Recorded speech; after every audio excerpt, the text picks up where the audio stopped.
Hello students, आप लोगों का फिर से एक बार स्वागत है हमारे इस यूट्यूब चैनल पे। आज हम लोग देखने वाले हैं प्लेनर डिफेक्ट के बारे में। इससे पहले भी बहुत सारे वीडियो लेक्चर मैंने सॉलिड डिस्टेंस से रिलेटेड अपलोड कर दिए हैं, जैसे कि आप लोग क्रिस्टल डिफेक्ट देखना चाहेंगे या फिर जिसमें हम लोगों ने पॉइंट डिफेक्ट, लाइन डिफेक्ट को क्लियर कर लिया है क्रिस्टल डिफेक्ट में। अब हम लोग देखने वाले हैं हमारा नेक्स्ट टॉपिक प्लेनर डिफेक्ट के बारे में। क्या होता है प्लेनर डिफेक्ट, एक करके समझते हैं, इसके टाइप्स को भी समझेंगे। चलिए फिर स्टार्ट करते हैं प्लेनर डिफेक्ट के बारे में। तो देखिए, ये है प्लेनर डिफेक्ट। अगर सिंपल डेफिनेशन देखें तो क्या होगा definition, a planar defect is a discontinuity of the perfect crystal structure across a plane.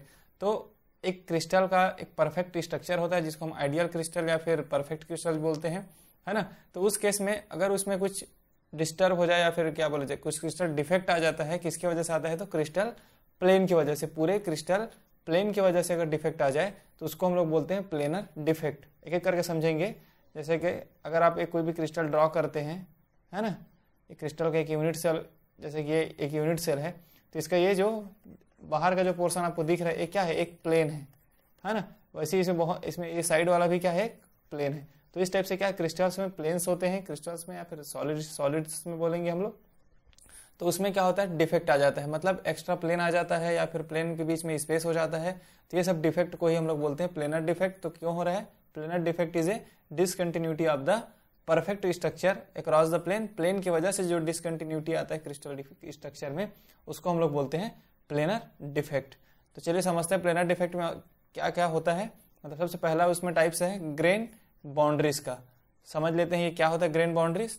तो यहाँ पर आपको दिख रहा होगा, है ना, ये जो ब्लू लाइन ड्रॉ हुआ है उसके अलग अलग साइड में अलग अलग आपको क्या है, सब जो रेड कलर दिख रहा है, मान लेंगे हम लेटिस पॉइंट है, किसी भी क्रिस्टल का लेटिस पॉइंट, है ना। तो ओवरऑल एक क्रिस्टल को दिखा रहा है, एक क्रिस्टल को दिखा रहा है, उसमें ये जो सेपरेट आपको रीजन दिख रहा है ब्लू लाइन्स के एक साइड, मतलब ये वाला एक सेपरेट रीजन आपको दिख रहा है ना। वैसे ये वाला भी एक सेपरेट रीजन दिख रहा है।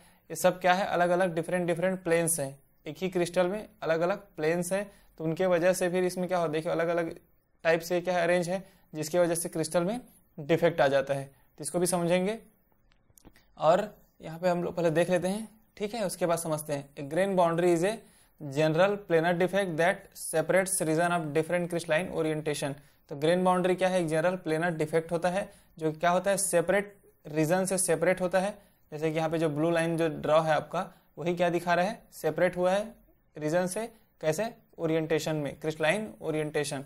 मतलब ये जो आपको जितने भी जो ब्लू लाइंस में जो मैं बताया, जो अलग अलग प्लेन दिख रहा है आपको, ये अलग अलग ओरिएंटेशन में क्या है, क्रिस्टल में एडजस्ट है, फिट है ना।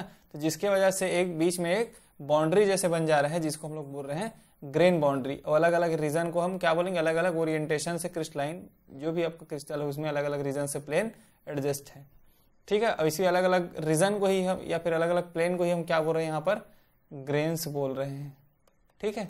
तो ग्रेन्स एक बाउंड्री के थ्रू सेपरेट है, जिसको हम लोग ग्रेन बाउंड्रीज बोल रहे हैं। यहां तक आपको समझ में आ गया होगा। अब हम लोग देख लेते हैं, the atoms in the grain boundary will not be in perfect crystalline arrangement.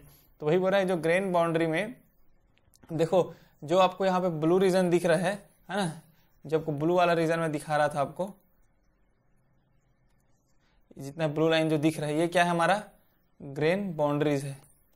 क्योंकि हमने अलग अलग जो क्रिस्टल था उसको हम लोग क्या बोल दिए, ग्रेन बोल दिए। तो ये क्या होगा, उसका ग्रेन बाउंड्री हो गया, जो उसको अलग अलग ग्रेन्स को सेपरेट कर रहे हैं। तो ग्रेन बाउंड्रीज में एटम्स जो हो रहे हैं, है ना, will be not in a perfect crystalline arrangement. वो परफेक्ट क्रिस्टलाइन अरेंजमेंट में नहीं होता है। जैसे इस वाले रीजन में देखिए, नीचे वाले आप स्ट्रक्चर में देख सकते हैं, यहाँ पर आपको दिख रहा है कि ये वाला ये जो रीजन है, यहाँ पर भी ये रीजन है और यहाँ पर ये वाला रीजन। तो इस वाले रीजन में एटम्स जो है ना, परफेक्ट अरेंजमेंट नहीं है। एटम्स मतलब हमारा जो लेटिस पॉइंट्स बोलेंगे, या फिर एटम्स, मॉलिक्यूल्स, आयंस, कुछ भी हो सकते हैं। तो इस रीजन में जो मैंने अभी ड्रॉ किया, यहाँ पर जो एटम्स का अरेंजमेंट वो परफेक्टली नहीं होता है, परफेक्ट अरेंजमेंट नहीं होता है, जिसकी वजह से क्रिस्टल में क्या होता है, डिफेक्ट होता है। तो इसको हम लोग बोलेंगे ग्रेन बाउंड्रीज के एटम परफेक्टली क्रिस्टलाइन अरेंजमेंट नहीं होता उसमें। थर्ड पॉइंट है, grain boundaries are usually the result of uneven growth when solid is crystallising. अब होता क्यों है, जब हम किसी भी सॉलिड का क्रिस्टलाइजिंग करते हैं, मतलब हम क्रिस्टल बना रहे होते हैं। क्रिस्टलाइजिंग क्या होता है? Process of making crystal.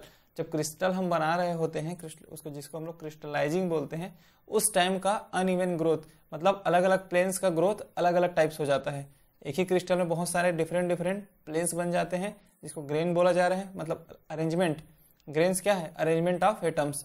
तो एटम का अरेंजमेंट अलग अलग टाइप्स हो जाता है, जिसके वजह से क्या होता है, जो ग्रोथ होता है क्रिस्टल का अनइवन हो जाता है। कहने का मतलब है कि अलग टाइप से हो जाता है थोड़ा, है ना, थोड़ा चेंजेस हो जाता है। तो ये जैसे एक रीजन ये हो जाएगा, इसमें भी नीचे वाले में देख रहे हैं तो एक रीजन ये हो जा रहे हैं। तो अलग अलग रीजन से क्रिस्टल का ग्रोथ होता है, जिसके वजह से ग्रेन बाउंड्रीज बनते हैं। और ग्रेन बाउंड्रीज में आपके जो एटम्स हैं वो अच्छे से अरेंज नहीं होता है, जिसकी वजह से क्रिस्टल में क्या आता है, एक डिफेक्ट आ जाता है। यही क्या कहलाता है? हमारा ग्रेन बाउंड्रीज टाइप का प्लेनर डिफेक्ट। ठीक है, यहाँ तक समझ में आ गया होगा आपको। अब हम लोग आगे देखते हैं। तो देखो ग्रेन, अब यहाँ पे लिखा है grain sizes vary from 1 micrometre to 1 millimetre. तो ये भी आप याद रखेंगे। अब हम देखते हैं ग्रेन बाउंड्रीज में प्रॉपर्टीज क्या क्या है इसका। तो देखो high mobility, high chemical activity और हाई डिफ्यूजिविटी।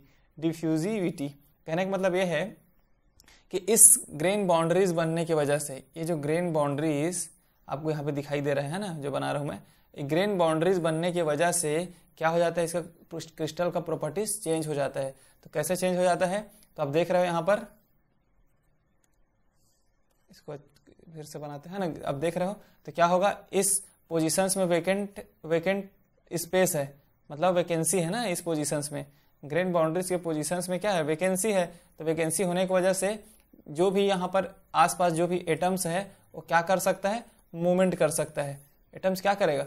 मूवमेंट करेगा। एटम्स जाएगा जहां जहां पर खाली स्पेस दिख रहा है आपको, वहां पे एटम्स का मूवमेंट होगा, इसीलिए इसका हाई मोबिलिटी हो जाता है। तो अगर हम नॉर्मल क्रिस्टल देखते हैं जिसमें ग्रेन बाउंड्रीज नहीं होता, जिसमें परफेक्ट होता सब चीज, तो मोबिलिटी ऑफ आयंस के चांसेस कम था। बट ग्रेन बाउंड्रीज वाले टाइप में जो क्रिस्टल डिफेक्ट हो रहा है उसमें स्पेस बन जा रहा है एटम्स के बीच, क्योंकि हमने ऊपर लाइन में पढ़ा है कि ग्रेन बाउंड्रीज में एटम का अरेंजमेंट अच्छे से नहीं होता है, परफेक्ट नहीं होता है, जिसकी वजह से यहाँ पे स्पेस जनरेट हो जाता है।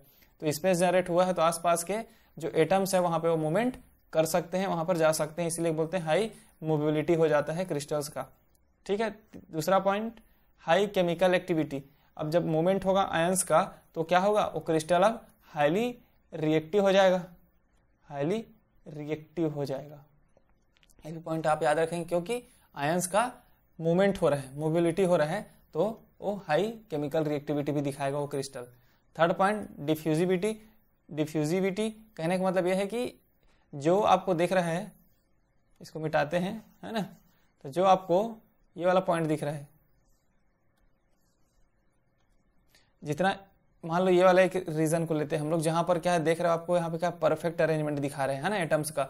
और मैं जैसे बोला ग्रेन बाउंड्रीज वाले रीजन में क्या है, एटम्स का अरेंजमेंट नहीं है, तो यहाँ से आयंस यहाँ मूव करेगा या फिर डिफ्यूज होगा, जिसको बोलते हैं। डिफ्यूजन क्या होता है, तो किसी भी एटम से आयंस का हायर कॉन्सेंट्रेशन से लोअर कॉन्सेंट्रेशन की ओर जाना ही क्या कहलाता है, डिफ्यूजन कहलाता है। और इस प्रॉपर्टीज को ही बोलते हैं डिफ्यूजिविटी। तो ये 3 पॉइंट आप याद रखेंगे। एक नॉर्मल क्रिस्टल होता है जिसमें सभी प्लेन्स प्रॉपर अरेंज होते, तो ये सब प्रॉपर्टीज उसमें शो नहीं करता, तो क्रिस्टल आइडियल क्रिस्टल टाइप हो जाता है ना। लेकिन जब उसमें ग्रेन बाउंड्रीज या फिर अलग अलग प्लेन्स अलग अलग टाइप से बने हुए हैं और अच्छे से ग्रोथ नहीं हुए, किसी का ग्रोथ अच्छे से हुआ है, किसी का ग्रोथ अच्छे से नहीं हुआ है, तो उनके बीच एक क्या होता है, प्लेन्स के बीच एक बाउंड्री बन जाता है, जिसको हम लोग यहाँ पे ग्रेन बाउंड्री बोले हैं। उसके वजह से उसमें मूवमेंट होता है, उसका केमिकल एक्टिविटी बढ़ जाता है और डिफ्यूजिविटी बढ़ जाता है। तो ये हो गया आपका ग्रेन बाउंड्रीज वाला प्लेनर इफेक्ट। ठीक है, अब हम नेक्स्ट चलते हैं अपना टिल्ट बाउंड्रीज। नेक्स्ट है हमारा टिल्ट बाउंड्रीज। टिल्ट बाउंड्रीज में देखिए आप यहाँ पर एक ऐसा एक प्लेन देख रहे हैं, है ना, ये वाला एक प्लेन हो गया और दूसरा प्लेन आपका ये हो गया। प्लेन्स भी कैसे बनेंगे, तो एटम्स मॉलिक्यूल्स आयन से बनेंगे, लेटिस पॉइंट के थ्रू सब जुड़े हुए हैं, लेटिस है ना, साइड से कनेक्ट होकर के। तो ये हो गया आपका एक प्लेन, ये हो गया आपका दूसरा प्लेन। तो देख रहे हो दोनों प्लेन थोड़ा सा टिल्टेड है ना, थोड़ा सा टिल्टेड है। प्रॉपर होता तो ऐसा होता हो, ऐसे कनेक्टेड होना चाहिए था प्रॉपर में। ये हमारा हो गया प्रॉपर क्रिस्टल का, लेकिन वो क्या है, थोड़ा सा अपने पोजीशन से थोड़ा सा वो टिल्ट है, जिसको इस टाइप से दिखाया गया है। ठीक है, तो इसको बोलते हैं टिल्ट बाउंड्रीज। अब देख लेते हैं क्या होता है। A tilt boundary between two slightly misaligned grains appears as a area of edge dislocation. देखिए, तो मैं जैसे बोला हूं कि प्लेन्स को ही हम लोग क्या बोले थे, ग्रेन्स बोले थे, है ना। तो दो ग्रेन्स के बीच क्या हो रहा है, दो ग्रेन्स के बीच मिस अलाइन हो गया है, अलाइनमेंट जो है थोड़ा मिस हो गया है। तो ऐसा दिख रहा है जैसे करके हम लोगों ने अपने डिसलोकेशन वाले में पढ़ा था, है ना, डिसलोकेशन वाले में एज डिसलोकेशन पढ़े थे। क्या पढ़े थे, एज डिसलोकेशन, मतलब कौन से डिफेक्ट में पढ़े थे इसको, लाइन डिफेक्ट में। तो अगर आप लोगों ने लाइन डिफेक्ट का वीडियो नहीं देखा होगा तो उसको भी एक बार देख लें, जिसमें आपको और अच्छे से क्लियर हो जाएगा। तो लाइन डिफेक्ट वीडियो में हम लोगों ने पढ़ा था डिसलोकेशन, डिसलोकेशन में हम लोग पढ़ा था एज डिसलोकेशन। तो एज डिसलोकेशन में क्या होता था, एक लेटिस पॉइंट या फिर एटम्स का एक रो है, इंटायर रो, वो बीच में इंसर्ट हो जा रहा था, जिसके वजह से क्रिस्टल में थोड़ा डिफेक्ट आ जाता है। तो सेम इसमें भी क्या हो रहा है, दो ग्रेन्स के बीच, मतलब दो क्रिस्टल प्लेन्स के बीच एक एक्स्ट्रा प्लेन आ गया है, जिसके वजह से वो थोड़ा टिल्ट हो गया है, अपने जहां पोजीशन से होना चाहिए था परफेक्ट में, उससे थोड़ा टिल्ट हो गया है। तो जिसकी वजह से क्रिस्टल में क्या आ रहा है, एक डिफेक्ट आ रहा है, तो उसको हम बोलेंगे टिल्ट बाउंड्रीज। अगला पॉइंट देख लेते हैं, when the angle between two crystal is less than 10 degree. तो क्या होना चाहिए, आपके बीच के दो जो एंगल है ना, मैं अभी बताता हूं। तो ये जो ये एक ये हो गया और एक दूसरा प्लेन, तो इनके बीच, मतलब ये प्लेन और ये प्लेन, इनके बीच के एंगल कितना होना चाहिए, लेस देन 10 डिग्री होना चाहिए। लेस देन 10 डिग्री होगा तो किसमें हम उसको कंसीडर करते हैं, टिल्ट बाउंड्रीज में कंसीडर करते हैं। मैंने बता दिया है आपको, ये पूरा एक ग्रेन्स है, ये भी एक ग्रेन्स है ना, ये दोनों क्या है, ग्रेन्स है, जिसको हम लोग प्लेन बोल रहे हैं, या फिर ग्रेन्स, तो ग्रेन्स बाउंड्री केस में हम लोग कंसीडर कर रहे हैं, ठीक है। तो टिल्ट के वजह से एक यहाँ वाले रीजन, टिल्ट के वजह से आपको ये वाला रीजन में, ये वाला रीजन में क्या हो गया, ये टिल्ट बाउंड्री बन गया। तो इसको हम लोग क्या बोल रहे हैं, टिल्ट बाउंड्री। टिल्ट होने की वजह से दो ग्रेन्स के बीच में एक स्पेस बन गया, जिसको हम लोग बाउंड्री से डिनोट कर दिए, क्योंकि बाउंड्री बना दिया वो दो ग्रेन्स के बीच में, प्लेन्स के बीच में। और किसके वजह से हुआ है, टिल्ट की वजह से हुआ है, तो इसको बोल देते हैं tilt boundary. The distortion is not so drastic as to be compared with the non crystalline material. तो इतना ज्यादा भी ड्रास्टिक नहीं होता, मतलब इतना भी ज्यादा नहीं होता कि हम उसको क्या बोला जाए, नॉन क्रिस्टलाइन मटेरियल बोल दें। मतलब नॉन क्रिस्टलाइन मटेरियल में क्या होता है, रेंडम ओरिएंटेड होते हैं सभी एटम्स, आप पढ़े हो ना, एक होता है क्रिस्टलाइन और एक होता है एमरफस फॉर्म में। तो क्रिस्टलाइन तो डायरेक्ट, जिसमें रेगुलर अरेंजमेंट होता है, रेगुलर अरेंजमेंट और परफेक्ट अरेंजमेंट होता है किसका, एटम्स, मॉलिक्यूल्स, आयंस का। अब एक अमरफस होता है जिसको हम लोग क्या बोलेंगे, नॉन क्रिस्टलाइन बोलेंगे। एक क्रिस्टलाइन, एक अमरफस, तो अमरफस को हम लोग बोल देते हैं नॉन क्रिस्टलाइन। तो नॉन क्रिस्टलाइन में क्या होता है, random arrangement of ions, molecules या फिर एटम्स, ठीक है। तो ये इतना भी ज्यादा क्या बोला जाए, रेंडम नहीं होता है कि इसको हम नॉन क्रिस्टलाइन बोले। ये क्रिस्टलाइन होता है, लेकिन थोड़ा सा उसमें चेंजेस आता है, क्योंकि एक उसमें टिल्ट हो जाने की वजह से उसमें एक डिफेक्ट आ जाता है। तो ये भी एक पॉइंट आप याद रखेंगे। They also called low angle boundaries, क्योंकि ये 10 डिग्री से कम होना चाहिए इसका टिल्ट, इसलिए इसको क्या बोलते हैं हम लोग, लो एंगल बाउंड्रीज भी बोलते हैं। It can be describe as a set of parallel equally space as dislocation, या फिर क्या बोल सकते हैं, मैंने बताया आपको, एज डिसलोकेशन से भी इसको हम डिस्क्राइब कर सकते हैं। कैसे, क्योंकि दो प्लेन के बीच में एक छोटा सा प्लेन आ गया है, जिसकी वजह से क्या हो रहा है, टिल्ट हो गया है, इसको हम टिल्ट बाउंड्रीज भी बोलते हैं। तो ये हो गया आपका टिल्ट बाउंड्रीज। अब हम नेक्स्ट देखते हैं ट्विन बाउंड्रीज के बारे में। तो सबसे पहले समझते हैं क्या होता है ट्विन बाउंड्रीज। तो twin boundaries happens when the crystals on either side of plane are mirror image of each other। देखिए यहाँ पर एक ये क्रिस्टल एक ये प्लेन दिख रहा है आपको, है ना, एक तरफ ये प्लेन दिख रहा है आपको, अब एक तरफ क्या दिख रहा है आपको, एक दूसरा प्लेन दिख रहा है, ये वाला पोर्शन। तो ऐसा हो गया कि रहने के लिए क्या था, एक ही क्रिस्टल था, एक ही क्रिस्टल का एक ही प्लेन था, बट वो क्या हो गया है, टिल्ट हो गया है थोड़ा सा, बट वो ऐसा टिल्ट हुआ है कि उसका जैसे दिख रहा है कि उसका क्या है, मिरर इमेज है, मिरर इमेज है। वो ऐसा टिल्ट हुआ है कि वो कैसा लग रहा है उसका, जैसे कि सेम मिरर इमेज है। मतलब जितने भी इधर जितने भी एटम्स, मॉलिक्यूल्स, जो भी आयंस होंगे या फिर जितने भी यहाँ पे प्लेन्स होंगे, सेम दूसरे साइड पे उतने ही प्लेन्स होंगे। तो इसलिए इसको ट्विन बोल रहे हैं, है ना। इसीलिए इनको क्या बोल रहे हैं, इनके बीच के जो जैसे पोजीशन जो आ रहा है लाइन, इसी को बोल रहे हैं ट्विन बाउंड्रीज, ट्विन बाउंड्रीज। ठीक है, समझ में आ गया, पढ़ लेते हैं। The boundaries between the twin crystal will be a single plane of atoms. देखिए ये वाला क्या है, एक सिंगल प्लेन ऑफ एटम्स है। There is no region of disorder and the boundary atoms can be viewed as a belonging to the crystal structure of both twins। तो simple सी बात है, हम लोग दो प्लेन्स दिखा दिए, उनके बीच में बाउंड्री है, ट्विन बाउंड्रीज कहला रहा है, और अलग अलग व्यूज हम इसको देख सकते हैं। तो twins are either grow in during crystallization. अब ऐसा बनता क्यों है? अगर हमारा क्रिस्टल को एक क्या होना चाहिए था, एक सिंपल एक प्लेन होना चाहिए था ना, लेकिन ऐसा हुआ क्यों? क्योंकि किस टाइमिंग क्या हो सकता है इसका, किस टाइम में हो सकता है ये? तो एक क्रिस्टलाइजिंग बताया ना, क्रिस्टल बनने के टाइम प्रोसेस में हो सकता है, या फिर are the result of mechanical and thermal work. अगर हम इसमें कुछ मैकेनिकल या थर्मल वर्क करेंगे, थर्मल मतलब हीट देंगे, मैकेनिकल मतलब उसको मैकेनिकल एनर्जी देंगे, तब जाके वो थोड़ा ट्विन हो सकता है, मतलब क्रिस्टल बीच से थोड़ा मुड़ सकता है ना। तो ये क्या है रीजन इसका? केमिकल या मैकेनिकल जब वर्क करते हैं तब हो सकता है, या फिर उसको बनाने के टाइम क्रिस्टलाइजिंग प्रोसेस के टाइम हो सकता है। तो ये 2-3 पॉइंट आप याद रखेंगे। The plane is called twinning plane. तो ये सब प्लेन को क्या बोलेंगे हम? Twinning plane. दोनों प्लेन को हम क्या बोलेंगे? Twinning plane. ठीक है, सिंपल है। ऐसा एक प्लेन क्रिस्टल होना चाहिए था, बट वो बीच से क्या हो जाता है, थोड़ा मुड़ जाता है बोलेंगे, ट्विन हो जाता है बोलेंगे, और एक दूसरे के जैसे मिरर इमेज के जैसे दिखते हैं, सेम होते हैं दोनों, इसलिए ट्विनिंग इनके बीच जो बाउंड्री बनता है उसको ट्विनिंग बाउंड्री बोल देते हैं, और दोनों तरफ के एटम सब सेम होते हैं। और ये होता क्यों है? क्योंकि सिंथेसिस का टाइम होता है, जब उसको हम क्रिस्टल बना रहे होते हैं तब हो सकता है ऐसा, या फिर हम इसको थोड़ा थर्मल या मैकेनिकल वर्क करने के टाइम ऐसा डिफेक्ट क्रिस्टल में आ सकता है। ऐसा डिफेक्ट क्रिस्टल में आने पे क्रिस्टल की रिएक्टिविटी ये सब क्या हो जाता है, बढ़ जाता है। मैं बोला हूँ अगर क्रिस्टल परफेक्ट रहेगा तो रिएक्टिविटी कम होगा, लेकिन जैसे वो इम्परफेक्ट होता है उसमें एटम साइंस का अरेंजमेंट में थोड़ा बहुत चेंजेस आता है, क्रिस्टल का रिएक्टिविटी पहले के कंपेरिजन में बढ़ जाता है। तो ये भी हो गया एक प्लेनर बाउंड्रीज का ट्विन बाउंड्रीज। एक और पॉइंट है, देखेंगे 4th पॉइंट, माइक्रो क्रैक्स, है ना। तो कुछ क्रिस्टल में क्रैक्स पड़ जाते हैं, उसके बारे में देखते हैं। माइक्रो क्रैक्स एक 4th पॉइंट है। तो micro crack occurs where internal broken bonds create new surface. तो क्या होता है माइक्रो क्रैक्स कब होता है? जब ये इंटरनल जो बॉन्ड ब्रेक हो जाता है ना। जैसे नीचे यहाँ पे देख रहे हैं आप, जो इस वाले बॉन्ड में, जैसे यहाँ पर मैं ले लेता हूँ, देखिए ये सब बॉन्ड था, है ना, ये सब बॉन्ड के क्या हो गए, क्रैक हो गए। ये बॉन्ड क्रैक हो गया था, जिसकी वजह से एक नया सरफेस बन जा रहा है। देख रहे हो, ये एक अलग सरफेस बन गया, इधर एक अलग सरफेस बन गया, है ना, क्योंकि बॉन्ड बीच का क्रैक है। फिर से दिखा देते हैं एक बार आपको। तो देखिए ये वाला जो बॉन्ड है बीच का क्या हो गया, क्रैक हो गया है ये वाला। इसकी वजह से एक सरफेस ये बन गया और दूसरा सरफेस ये बन गया, तो न्यू सरफेस बना देते हैं। तो they are about 10 micrometre in size and there is a tendency to form on the surface of solid rather than in the bulk of solid. तो आपको पता है अगर एक सॉलिड है ना, तो उसके बल्क की तरफ तो बॉन्ड अच्छे से होगा, बल्क मतलब उसके अंदर के साइड उतना ब्रेक नहीं होगा।